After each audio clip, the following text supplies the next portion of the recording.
Welcome to Causing Chaos, the Trouble Show. Part interview, part therapy, part shit show. I'm Emma Barry and we are chatting with troublemakers, risk takers and rule breakers. People with a healthy disregard for the status quo. People who choose a different path. Those who lean into their inner mischief and share the ruckus they are creating. It is my great hope that we ask the risque questions, play some games, drop some inspo on the world and offer a masterclass in dialing up trouble for good. Let's go. Awesome. So hello, everybody. Welcome to Causing Chaos, the Trouble Show. Our troublemaker today is Big Trouble, Dan Fugardi. We recently became fast friends, did we not? We got introduced by my brand manager. He said, I've got 15 minutes. 90 minutes later, we're still talking and really excited to have you on the show today. So look, I think you must be about 150 years old when I look at your bio, because you've kind of dabbled in so many industries. So started in the Navy, submarines, always tapped on the shoulder as the leader. Business, money, capital, real estate, music artist management, film producer. Then you went and got an MBA at USC, very cool. You seeded some humanitarian projects, which we're really going to talk to. I know we're going to end up there. Led 22 nation compacts, built sales behemoths, worked with little brands called Unilever, Reebok, Bose, Dell and Sony. Now you somehow have ended up in the fast moving beauty business, which you're going to have to explain that one to us. And some of those products are due to arrive in my garage. Thank you very much. But really it's the humanitarian projects, which we're going to spend a bit of time on today. So that's my version. We can get that on LinkedIn. Dan, what in your words, take us through a little bit of your history to where you've got to now. What sort of pops out in that, you know, the few years that you've been building as a businessman? Sure. I mean, if I start at the beginning, and I think that's what you asked, then you know, I would start by saying no one knows what the hell they're doing when they're at the end of their teens, right? Like Right. I am actually of the opinion that there should be a different structure with education, where like almost kind of like a reverse entrepreneurship or internship, where you come out of high school and you do something. In fact, okay, so this is a good place to start. You know, one of the things that I have thought for a while, and this is something that I plan to do one day, is a program called Crossroads, which is exactly what we were talking about just now, about coming out of school or not knowing what you're going to do when you're at the end of high school. Crossroads, the idea was to take, because my thing's always been inner city kids, or, you know, and not necessarily urban, but, you know, neighborhoods that are underserved, right? And that comes from my past, which is because my dad, you know, in the 80s had made buku bucks as a merchant developer and then lost everything in 88, 89. And, you know, when there was for those of you that don't know, there was a real estate market, right? I forget, I start to say that and it's like, oh, it ages me. It's like, there are people that don't know what happened then. But yeah, there was a big market crash in 88, 89. The contracts were a little bit interesting on my dad's side of things with his partners. Let's just say he was Northeastern American Italian construction. You know, anybody that doesn't know what I'm saying, just look it up.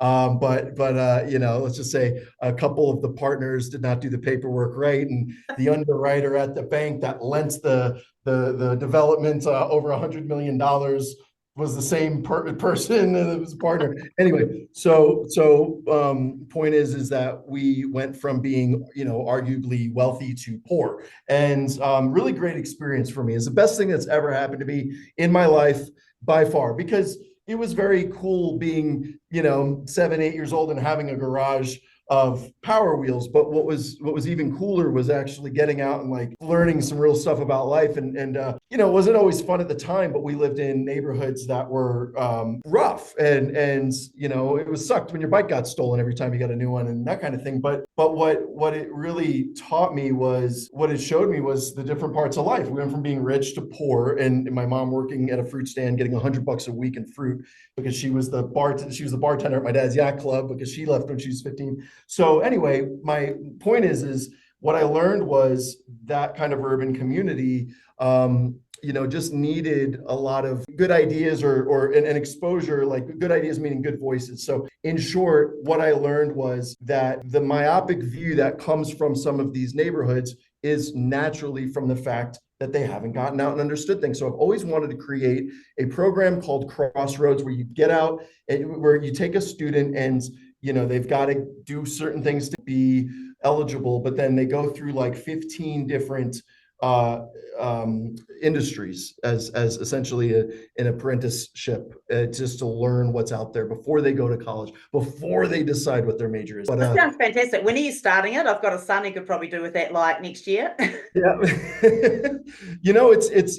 it's on my list of things to do, and there's just not enough time, but I will get to it in the next, I'd say, 5 years. I think it's critical. I was just listening to Professor Scott Galloway just the other day, and he was saying like education is just going to have an absolute revolution. He's a part of it, but he's also calling it, because we're still in this sort of industrial revolution, rote learning, kids can't use ChatGPT. I get all the arguments for and against, but what world are they coming into? I mean, Right. Completely digitally enhanced and all the rest of it. I love Right. what you're talking about. So that shaped you. So I feel a little bit like this is a chapter out of Rich Dad, Poor Dad.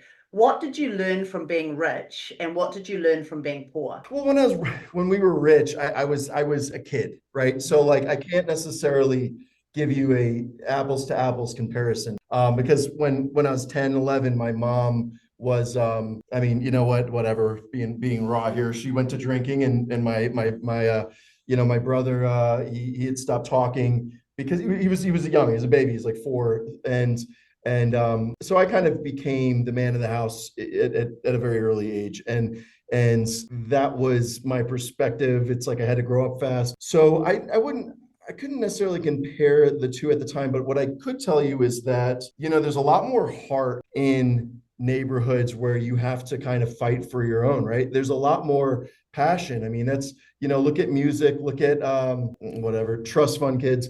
And no disrespect to anybody that's coming to a trust fund, right? More power to people when they do, but by and large, and like most stereotypes, if I'm not talking about you, then this does not mean you, right? But a good large majority of people that are born into money and never have to work, they're a lot more. They're hard to deal with. They're hard-headed. They're not very nimble. They're not very open to the idea that they might have screwed up. They're very sensitive. They're very they can't take adversity or conflict very well because they've never really had to deal with shit, right? So I think that, I guess to answer your question, what the difference is, or what I've learned between being in those two environments is, there's a lot more to work with in terms of, because that passion that drives people, you can have all the money in the world and it really doesn't matter, so if you can start to bring those together, which is actually my life's mission, is not only to, get people that have had not necessarily the best foundation to a place where where they can put their mind to work and be able to really find, get the life that they deserve. In addition to that, that's where most of our innovation and stuff's going to come from, so that's really going to be better for the world as a whole. But that's a bigger, longer conversation. But yeah. Yeah, it is. It is. And sort of in the 5 minutes that I've known you, I mean, I think it shows up for me observing you in the sense that, you've had big money jobs, you've been an investor, you've switched sides and actually used that money and done turnarounds and, growth things and sales and all of that good stuff. So I think it strikes me as you're not scared to think big, but the big differences happen all the way down to the grassroots. That's the real stuff, because really throwing digits and stuff around at the top is a kind of a game, but down here it's like real, and it's got the heart. So it feels like you've got the heart, being nimble, thinking of things differently. How can we take this and double it, lose it, all of that stuff, and do it with a smile on your face. I mean, I know the hours that you work, and you seem to just be joyously going about it, even though I know you've had a really tough day. We're having some interesting conversations before this. So you've still got to come up against life, right? Business, things not going your way, the market, people, all of that stuff. So that's what I see there. What did you take from the Navy? Because you were there for what, about 5 years? 5 years, yeah. Yeah. You know what? The Navy really hammered in my work ethic. I think that's what the most I got out of it, because not the most I got out of it, but what I really came away with was working 24/7 has never felt anything but normal to me. So, and I think that's what it's from. I was on, so the first part of my program was nuclear engineering school, which was by far still the hardest thing I've ever done, even till today. And, there was a lot of people that got into the program that were certified geniuses. I mean, they were brainiacs. And what happened in the Navy, again, it's funny, your personality does bring out the raw in people, because I'm starting to say things. I'm like, oh, wow. I shouldn't be. Oh, shit. I think with the Navy, the program I was in was a lot of people who were very smart, could have gone to college on a full ride, but they were getting picked on. Not, they were very brainiac, the high school would call you a nerd, right? Which I love, right? I love nerds. I am a nerd. But people that their social skills weren't there necessarily, or the mean environments of high school that are just like, there's nothing meaner than a high school kid, right? So and these poor kids would get, they'd get beat up, and they thought that it was going to be like that going to college, but they didn't know that people aren't like that in college, right? But in fact, you find your cliques, and you get into, and you're even, you win a chess tournament and you're cool, right? But so they all ended up in my program, and they all turned to me and, like, with sharpened pencils, like, you're the guy that picked on me in high school. And I'm like, no, I beat up the bullies. And so that was interesting, but I had a hard time getting through that school because it was nuclear engineering, and it was accelerated. So, so basically the point is that worked around the clock there. We'd get to 4 in the afternoon, and then I'd stay there until midnight just to figure out what happened that day. Right. And then when we got into the Navy, it was into the fleet on submarines. It was, around the clock. When you're on the boat, it's 18-hour days, as you've heard. You get 6 hours of your duty station, 6 hours of qualification. So you're studying always for like the first few years to learn every position on the boat, because that's a Navy thing in case somebody goes down. And then you got 6 hours to shit, shower, and shave, right? And sleep. And so you actually really only get a few hours of sleep. So you're just grinding nonstop. And I got out, and after 5 years of that, I would, like, people be like, I'm so tired, I want to stop. It's like, I've been working since 9 this morning, and I'm like, it's 5. And like, work doesn't end until bedtime. So that's what I got out of it. That was a long-winded answer, but that's a good answer, because I think you've just uncovered so many, like, we hear about it if we're not in any realm of the military, or we don't understand, but there is such an ethic, and there is a way, and there's also great training. I mean, you're on an accelerated course on something that's just, I can't even get my head around, and you've come away and you've been able to apply those things going forward. So take everything that you've had, your background. Do you think being forced to be sort of a father figure earlier, did that force you into leadership, or do you think you were a natural born leader? You know what? I don't know. I couldn't tell you. Both. Yeah, maybe a little bit of both, potentially. I've always been outspoken, so that tends to, right.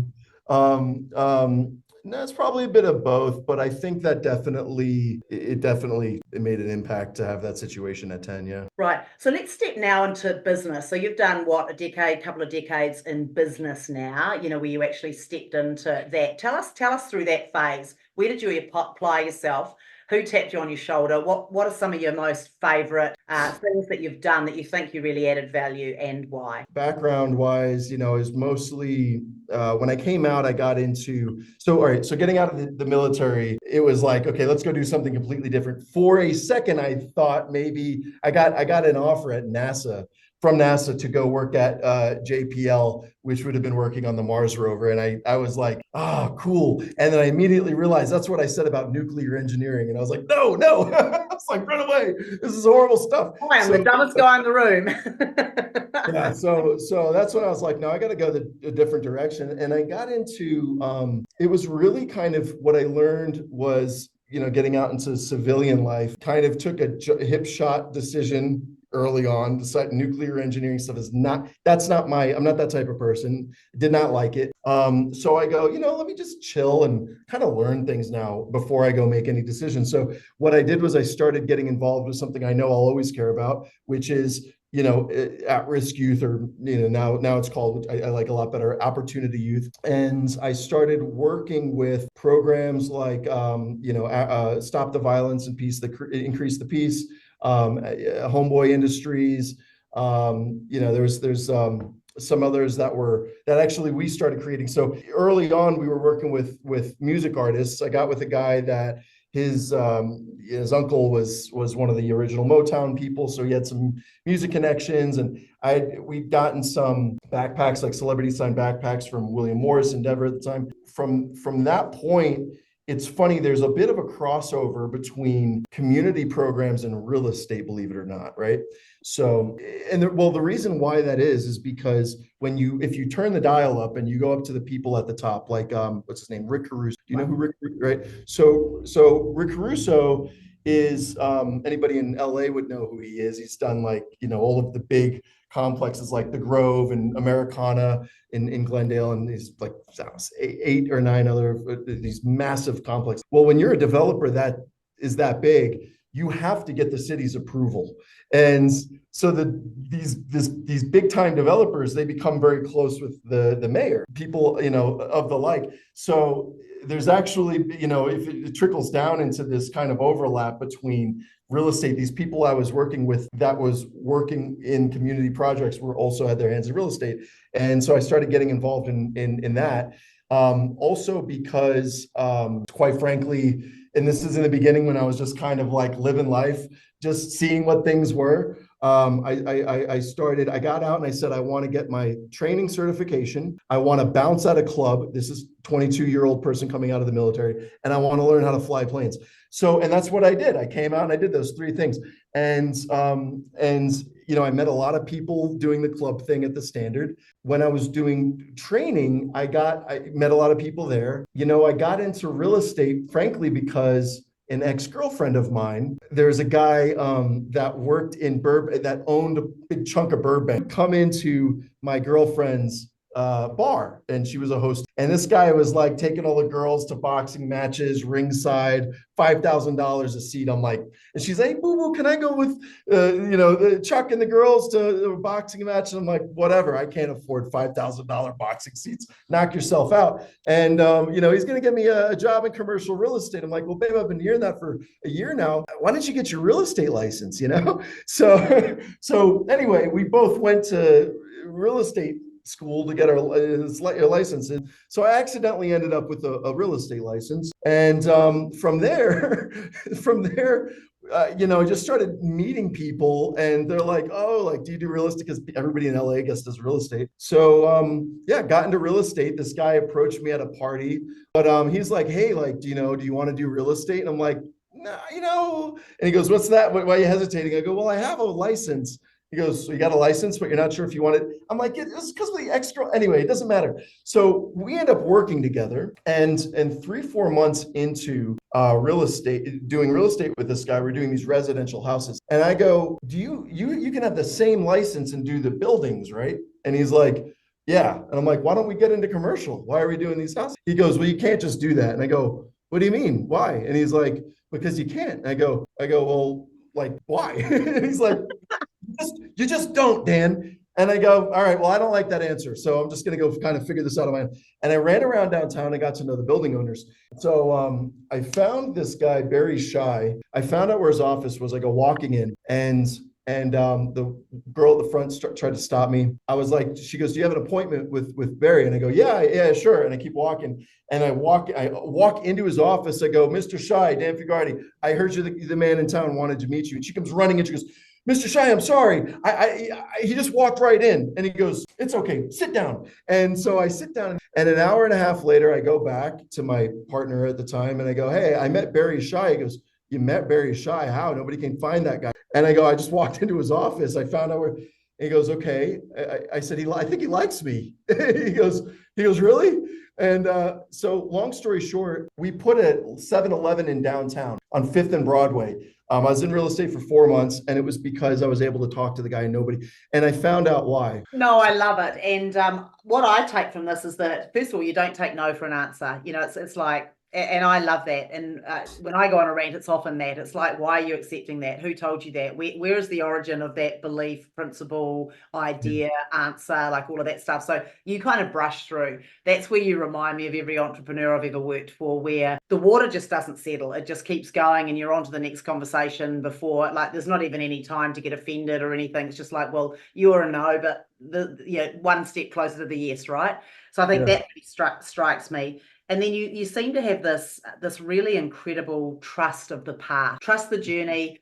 Everything we go through, and I do believe this, is the accumulation of where we are now. Do you know what I mean? Like, my first job was McDonald's, which I shouldn't really say when I'm in the fitness industry, but man, I learned a lot. It was in New Zealand. It was one of the first ones. It taught me about systems. It taught me, I was making a shit ton of money in the 7th form. I was still at high school making, back in the day, $200, $300 a week, because it was all double time. I was getting drunk all over the place, and I had all sorts of means, way ahead of the maturity to deal with it, right? So that's what I love about what you're doing here. Let's dig into the stuff that really matters to you. So something that's close to my heart, Mana Pacific. Tell me about that. Well, an old friend of mine, one of my longest friends in life, John Miller, calls me up, and we've been out of the Navy now for 17 years. He goes, Dan, we got to start Mana Pacific. And I was like, I hadn't heard from him in a year, right? Yeah, just opens with that. And I'm like, what's Mana Pacific? And he just launches into this thing. And John is very high energy personality, but very smart. So anyway, he goes, the Pacific Islands, they've been beholden to Russia and the Middle East for all of eternity, and for at least the last however couple hundred years. And these trucks or these ships come out, and they bring out expensive fossil fuels, and they end up, these countries, they end up getting themselves in debt. And then China comes in, tries to give them predatory loans to get their islands, and so they're just a slave to the game. And meanwhile, the population, there's corruption because everybody's just trying to, it's dog eat dog kind of thing. I go, okay, so all we got to do is take the different countries, because right now they can't get ESG funds or even any sort of attention from any kind of development firms, because they're too small individually, and the corruption, and just culturally, they some of these islands, you roll up the wrong way, you might not leave. So so there's like a very sensitive thing there. So he goes, we lockbox the money from the utility company to the government into an American escrow, and that creates a triple B+ credit rating for just as a country. And then if you can bring several of these together, and it's a big enough as an individual project, then you open yourself up to the ESG funds, the billions of dollars around the world that are set aside for this. And I go, okay, that's cool, I get it. Why are you calling me about this? So he was like, I need seed funds for to kick it off. Come on, we're gonna do this. He goes, this is, he's like, this is, and he knows, like, this is what I care about. He goes, we're gonna change millions of lives and bring the lifestyles up, bring people to a livable situation where some of these people don't even have electric, and it's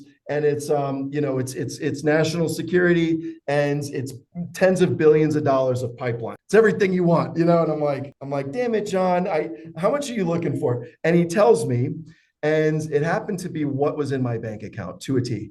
And anyway, I go, give me your bank account before you talk me out of it. And in 6 minutes, I emptied my bank account. And, on the call, I made the decision. I sent him everything I had. In fact, I actually had to pull another $5,000, but I had zero, got that zero in my bank account. I have a picture of it. We started Mana Pacific. And today, and it took away, it was like, it's supposed to be 6 months. We're going to start getting money back. That didn't happen. 12 months, 24 months. And I'm like, okay, that money's gone. Obviously I wasn't sweating about it. Half the things I do, it's like that. If it's a good cause and the right people are behind it, I send the money if I have it, right? And that's it. Bon voyage. Let's try and make some magic. And if it doesn't happen, it doesn't happen. Anyway, it was about 2.5 years later, I got a call, and again, I'm expecting it's kind of done. And he goes, we got Joe Reed from Mana Pacific. Mana Pacific, sorry, from Canadian Solar, $10 billion companies coming on to be our CEO. We got $1 million committed from, this group. We got the guy who started Tetris. We got, Leonardo DiCaprio's group is it, blah, blah, blah. And I'm like, oh, that's cool. So then it was, there was some stuff we had to figure out. I helped them figure out how to, one of the issues between when you put these countries together is it violates, or at least you get into murky territory with treaty law, international treaty law. So I kind of helped them come up with a way to circumvent that essentially. And that's our compact that we have today. And so we have 22 countries that have either officially or unofficially signed on. A compact's kind of, it's like a LOI where it's not necessarily binding, but if we do the pieces we do, then they're in. And we're in contract negotiations with a handful of countries, and we've gotten the UN to back us. Our board right now is pretty crazy. We have I was actually kind of I kind of felt good when I read this. I was like, oh wow, we got these really big heavy hitters that have been assigned at the highest levels from the presidency on our board, and it looks like we're gonna change a geographical third of the world to solar. Yeah, that's amazing. And I know when you take it further, I mean, we've talked about the billionaires and those with good intent who actually want to use their money, resources, connections, linking arms together. What work is there to do? I mean, God, it's an open question, isn't it? There's so much work to do in this world. Through your lens, what work do you want to be involved in going forward? Yeah, sure. I mean, I think that in the US, my focus is opportunity youth, really coming into adulthood. Youth under the, in mid-teens, it's a different psychological thing that I realized after working with the teens that I may not be as qualified for as I thought, because you need really, like, I believe, don't try and do the job of a qualified official if you're short of that. So I think that really just coming into adulthood, providing that support. And then outside of the country, and the reason why I say this is because the systems are here in the US, right? If you're hungry, you can go to a shelter and eat. It's not going to be that good probably, or maybe, but at least that exists. And not the case other places in the world. Outside of the country, my goal is to, I don't know why this number is in my head, but 13 is the number that I had to do this exercise once. When you're 80, what would you be proud of? I want to clean up some slums, start the movement of using our resources that are available to us today to clean out slums, cover them in solar panels, which is, seconds as shelter or sun protection, and get it to more livable conditions with a place where they can access internet. And then I'm out, right? So that's kind of my goal in life is a lot to do, I think, before I die. Then, with all the resources and energy in the world, you're still not going to get to all those places. Do what I can to lead the masses of bigger people that have gotten so rich that maybe they forgot about these issues. And I want to be the coordinator that goes, look, it's not going to be hard. I'll do the hard work. We'll have these people to do the hard work and get them behind us. But yeah, that's the goal. Yeah, it's interesting, isn't it? That old adage, what is it? Money doesn't make you happy. Well, you just haven't given enough of it away. Like, it really does come into that service mindset, doesn't it? It's interesting. I was just on my walk this morning, I was re-listening to Atomic Habits, and I think he gave the example of Pakistan, where they cleaned up some of the slums there, and it was all about hand washing. So they had some huge initiative, but they needed to make it sensory and positive, and that just cleaned up a lot of the disease. So similar efforts to you, you sort of got to go in, and you got to do it in order as well, right? Because you've got to work out what's important to the people, because you're trying to create the environment, but also it's in the behavioral change as well. Oh, that's fascinating. Tell me about, so you did an MBA. What did you get from that? So more structured, I guess, intellectual stuff. Yeah. So what's funny is that I left that in the middle. I left it halfway through because it had become an online course with COVID. Right. And I was in that program. And the last thing that we were doing in that MBA, in that particular semester, was we were doing mock VC, term sheets. Right. And essentially, buying a company and investing in a company are very similar. They're not very different, because Really, the only difference is how much are you buying. When you're investing, you're buying part of the company. If you buy over half of the company, you bought the company, right? So it's very similar. And we were doing these mock, investments. And I actually had some adversity in my MBA class in the beginning because I had just had a bad breakup, and I kind of came in a little bit like not so. Everybody's like, so this is so fun. I'm Dan. That group was not very forgiving. I kind of almost got what's the word? Voted off the island. Sort of. I couldn't get in a group. It's pretty damn funny. I couldn't get in a group because they just decided like we don't I like love that it. You didn't even get onto the island. Yeah, I don't think I got it. Was bad, and it was funny because I ended up doing there was like I went a whole semester without having a group, and there was some people that came. I was doing projects that were for 7 or 8 people by myself, and I would come in and of course like it became this kind of felt like nuclear power school again. It was like me versus the whole class. And I was like, fine, screw it. You want to play? Let's go. So I would do this whole like I restructured the Boeing, regional routes and stuff. And the professor had asked me something. I'd give him an answer. He goes, oh, it's really good. What group are you in? I'm like, mine. He goes, what do you mean? I'm like, mine. He's like, you don't have a group because this didn't happen. And I'm like, nope. He goes, wow, that's really impressive. This is really good. Yeah. Talk to me after class. And I'm like, thanks. Just kind of rubbing in everybody's face. So anyway, at the end of this semester, we were doing these mock VC term sheets, and I was killing it, and I'm like, why am I, and I'm running an online course now and left to go buy a company. So, like, why am I here entertaining these putzes and playing around with these things? I'm going to go do it for real. So that's kind of that story. But what did I get out of that? I definitely had some. Not many friends.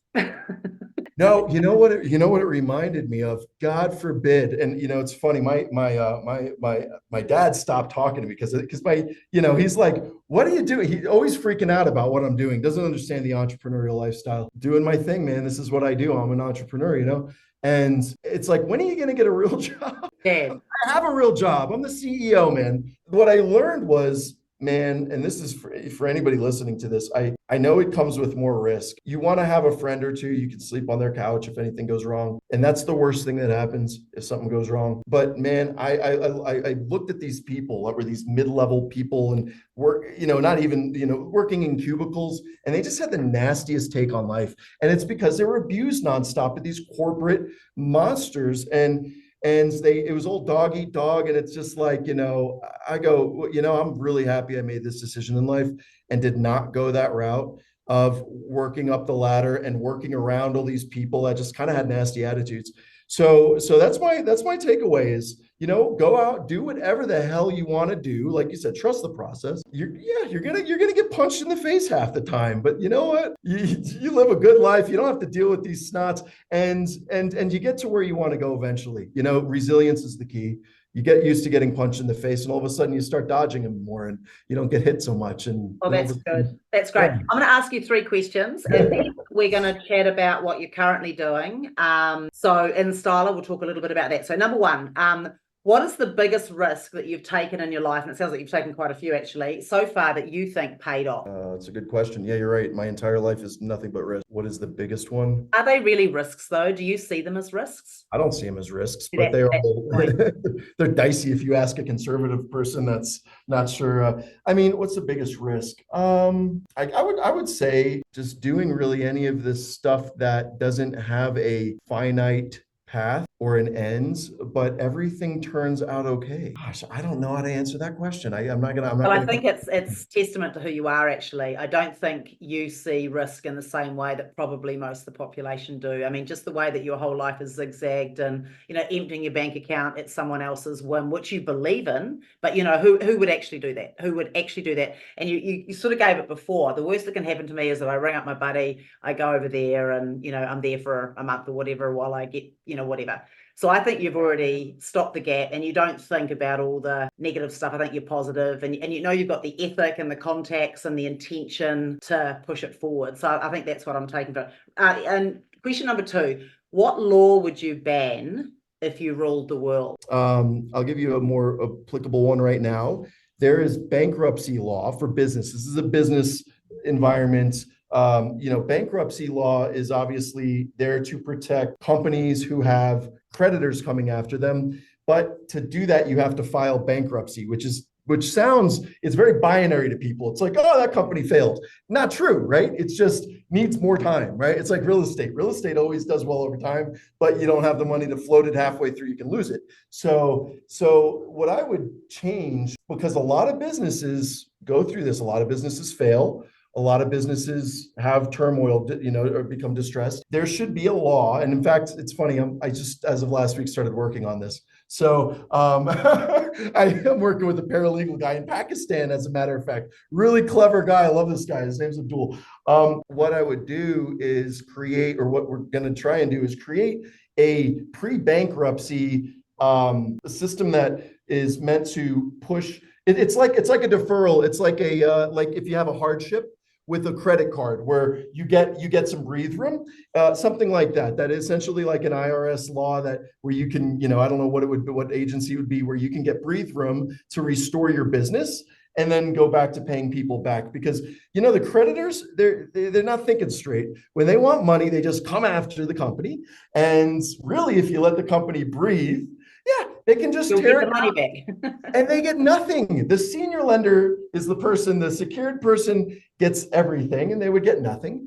And it's like, guys, I'm trying to get, work to fix this. So I would create something, or hopefully we'll create something like that, where you could allow distressed companies to repair themselves, not under undue pressure that really actually tears it down and hurts everybody in the end. So, more and I love that. And I love that you're actually creating that. Last question, of all the people in the world, living or dead, who would you party with? Oh, I can't help it. I can't help but to say, but it's a Elon Musk. I have to. I was going to say Mark Messier, my childhood sports idol, but Elon Musk is man, he's crazy sometimes, and he almost lost us all when he started getting a little nutty with the Twitter thing, and then he got everybody back, because everybody's like, wait, no, this is Elon. He's the coolest guy.